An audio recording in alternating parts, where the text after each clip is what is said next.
Andy, at one stage in that match, you just shouted "focus" very loudly. Was it a match that was trying, in the sense of the conditions, the plenty of getting everybody ball back? Was it very difficult to keep focusing on them? Yeah, I think also the beginning of the third set. It's an important stage of the match. When he was up 4-3 in the second with the break, and then I won 3 games in a row. Momentum was with me. And you want to. Well, I mean, it was very, very hot and tough conditions today. You want to try and win the matches as quickly as possible, and I had a few break points early in the third set, I think, in that game, and didn't get them. And yeah, it was tough because the conditions were very tricky. Were you nervous at the start? I mean, the 2 early service games, was that nerve, or was that wind, or? I just didn't serve that well. I didn't serve well most of the match, so that was why I actually felt okay. I mean, I lost serve and then I broke straight back. I think both times, so it was more the serving. I just didn't serve that well. In first round, do you worry too much about your performance, or is it just a case of trying to get through? Well, I won in 3 sets, and I didn't serve very well, and only lost 7 games in 3 sets. So I must have done something well today. Bogomolov was, he's in the, I think he was seeded here last year. He made the 3rd round. He plays his best tennis on the hard court. So he's a tough player. So I mean I played fairly well from the back of the court. I just would have liked to have served a bit better because wasn't getting many free points on my serve. So because of that, it was a lot more rallies, and when he's in a rhythm, he's tough to break down. Yeah, I meant more just in general in sort of first round matches. Is it the performance that do you worry too much about your performance? No, I mean sometimes I played great at the start of tournaments and not done well. Sometimes I've played badly and got better. I mean in Australia this year I struggled in my first round match with my game a bit. Physically didn't feel great, and then went on to have a good tournament. So so the first round matches are tricky, and like I say, the conditions were hard today for both of us, and that's probably why it was quite an up and down match. But what happened when you got to that drop shot and late in the match? And yeah, it's just a little bit of cramp. It was very, very humid on the court today, and maybe didn't take in enough fluid. And it happens. I mean, I haven't played that many matches in that sort of humidity for a while, so it's probably a bit of a shock to the body, and need to make sure I'm on that for the next match. Did it catch you by surprise a little bit how tough the conditions were? A little. I mean, it's been hot when we've been practicing the last few days. You kind of knew what to expect. The breeze was a lot stronger though than it has been, and that was from one of the ends. You had to do a lot of defending, a fair amount of running. So that was probably the hardest thing, rather than the heat.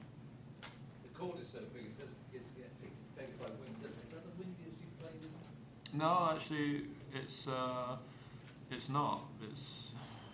I mean, I think like during the Olympics, it was very, very windy on the centre court for quite a few of the semi-final day, especially was very windy. I mean, a lot of the big courts can get very windy. It wasn't swirling, so it was fine. It was kind of consistent one way.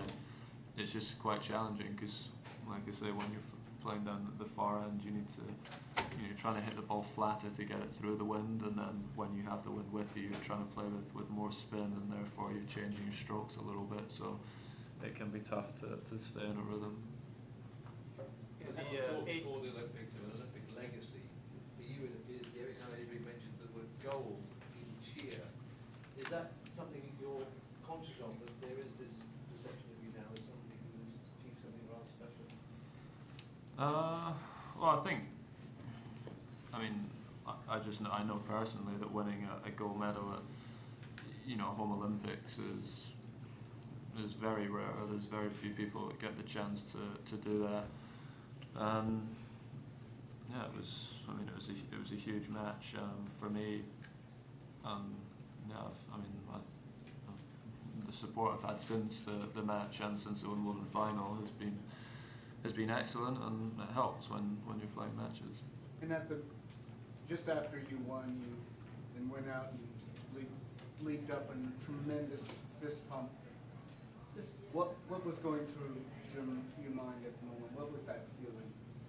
Yeah, well, I think when I first won the match, you're a little bit shocked. Didn't quite know what to do, and then after a few minutes, I'd been up and said whatever to the people in the box, kind of embraced them, my team and my family, and then when I got back down on the court, I was just I was really happy. I was obviously very pumped up, and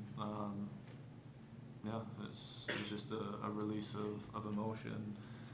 After having had the loss at Wimbledon a few weeks beforehand, which was very tough. Tough mentally to take. That one was a lot easier. And when you win the gold medal at the Olympics, is there any moment in all of your development, being off at Spain or losing first round, is there any moment that you say to yourself, it was worth all the hassle, Yeah, I knew after that match that everything you kind of gone through as a player was worth it, because it was the biggest win of my career by far. So, I mean, I've had many tough losses, and obviously played tennis since I was properly since I moved over to Spain since I was 15. So it was about 10 years I've been playing. I've had a lot of doubts of, and after losing, even after the Wimbledon final a few weeks previously, you have a lot of doubts about yourself. But after winning a match like that, you kind of forget about all of those things, and it's definitely worth all the hard work. And do you feel like your public perception changed, and your perception of yourself after the Wimbledon loss? I mean, I don't know about the public perception. That's not, I don't think, for me to say. I mean, I know after the final, the support I got from all the people around me, and just people I was bumping into in the street, and whatever was incredibly positive, and something I hadn't experienced to that degree really ever before, and that helped me get over that Wimbledon loss much quicker, because there was a lot of positivity, and it helps. I mean, I don't really know what else to say when everyone around you is positive, and people are upbeat and positive. It makes a difference to the way you play, the way you feel about yourself, and it makes it easier to perform. I mean, there's been a lot of talk about the possible Australian Open boycott over the past couple of days. Is that something that the players feel might be necessary?